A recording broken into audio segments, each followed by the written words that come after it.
I sensed something was off the instant I stepped through my front door. After 2 blissful weeks of turquoise water, warm sand, and coconut drinks in Bali, I had expected to walk into the familiar comfort of my home. Instead, I froze at the threshold.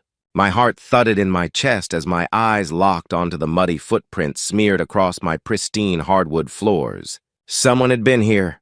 I let my suitcase drop with a dull thud and carefully followed the trail deeper into the house. It snaked through the living room, where my coffee table, usually perfectly centered on the rug, had been nudged about 6 inches out of place. At first glance, nothing seemed stolen. But something intangible, something sacred, had been disturbed. Then I saw it. A single yellow sticky note was stuck to my refrigerator door. In neat looping handwriting, it read, "Routine inspection. Nothing to worry about." It was signed Karen Williams, HOA president, with a cheerful little smiley face. My blood turned to ice.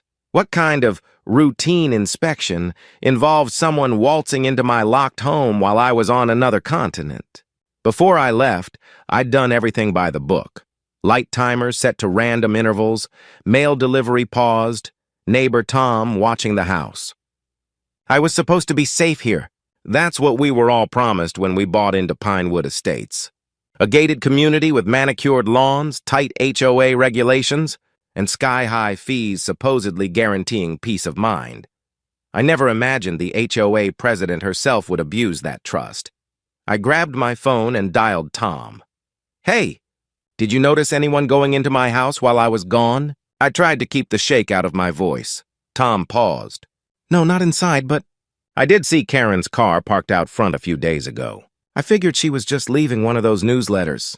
I didn't waste another second. I opened my home security app and scrolled through the recorded footage. There she was, Karen Williams, pastel pantsuit and all, striding up to my front door last Tuesday at exactly 2:17 p.m. She cast a quick look over her shoulder, then pulled out a key. My key!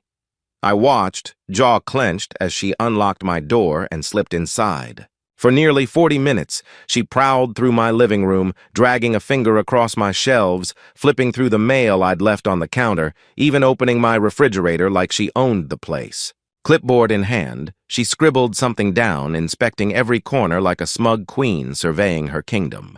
When she finally left, she wore that same superior little grin she always had at HOA meetings when denying a paint color request. My anger boiled over. Without thinking, I grabbed my keys and drove straight to her house, the one with the unnervingly perfect hedges and a sign in the front yard declaring HOA president like some kind of throne. Karen opened the door with her signature. Stepford smiled, but it faltered when she saw my face. "Oh, you're back from vacation. How was it?" she sang, feigning innocence. I didn't bother with pleasantries. "Why were you in my house, Karen?" I demanded. She didn't even blush. "It was just a routine wellness check," she replied airily, flicking her hand like she was swatting a fly. "We do them for all residents who are away for extended periods. It's for your protection." I stared at her, my pulse pounding in my ears. "Really?"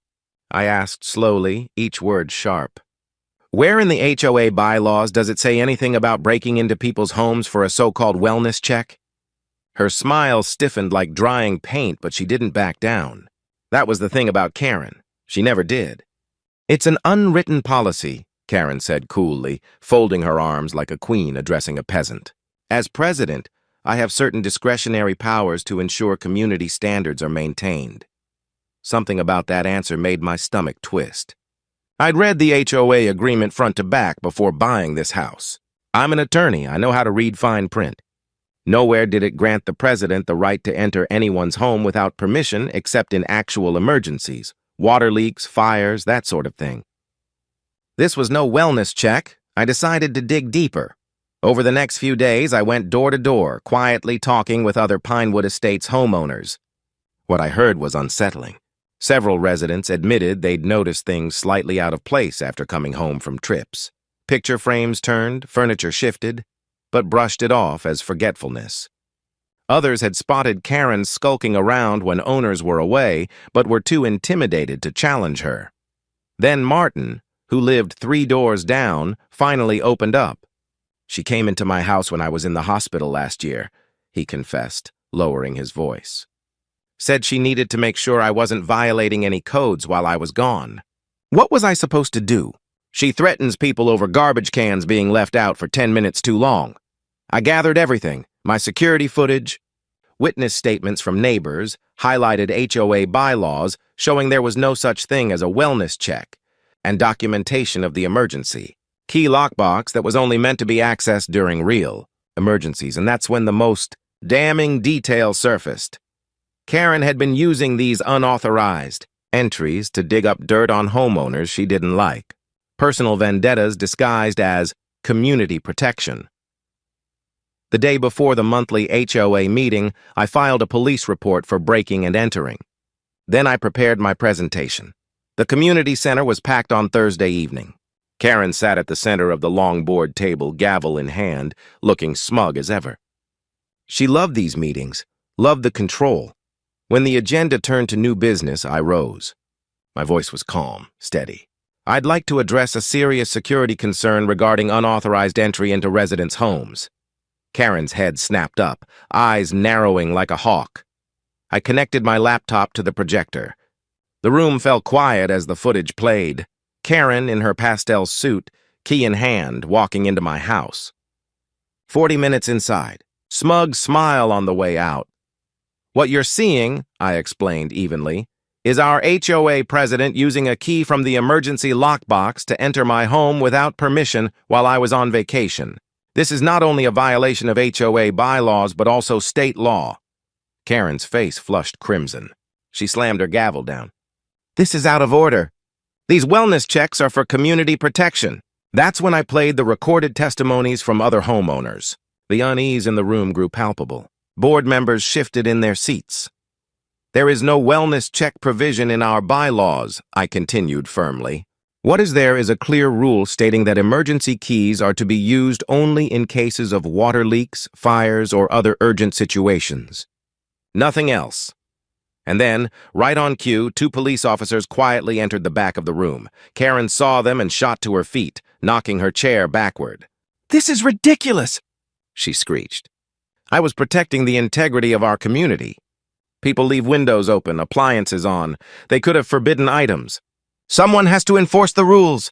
Her voice rose to a shrill pitch, and the room fell into stunned silence.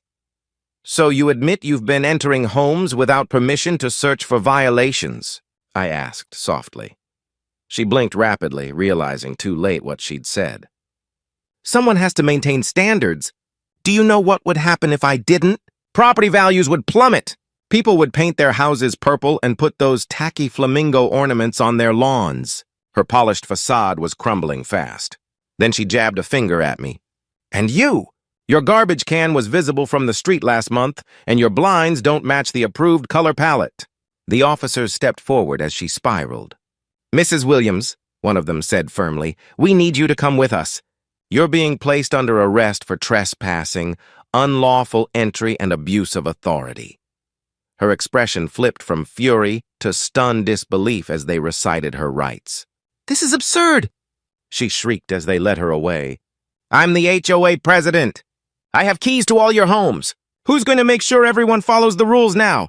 The entire room watched in silence as the woman who'd fined people for grass half an inch too tall was escorted out in handcuffs, still insisting she was just doing her job. One of the remaining board members finally cleared his throat.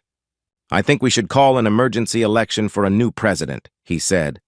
The motion passed unanimously. 3 months later, Karen's case went to trial.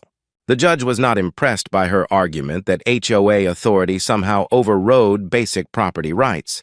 She was found guilty of multiple counts of breaking and entering, plus trespassing charges from more than a dozen homeowners who came forward after her arrest. Her sentence, 18 months in prison and $25,000 in fines and restitution. As the gavel came down, Karen's perfectly composed image finally shattered. But who will make sure everyone follows the rules? She wailed as she was led out of the courtroom. Who will protect our property values now? This time, no one answered.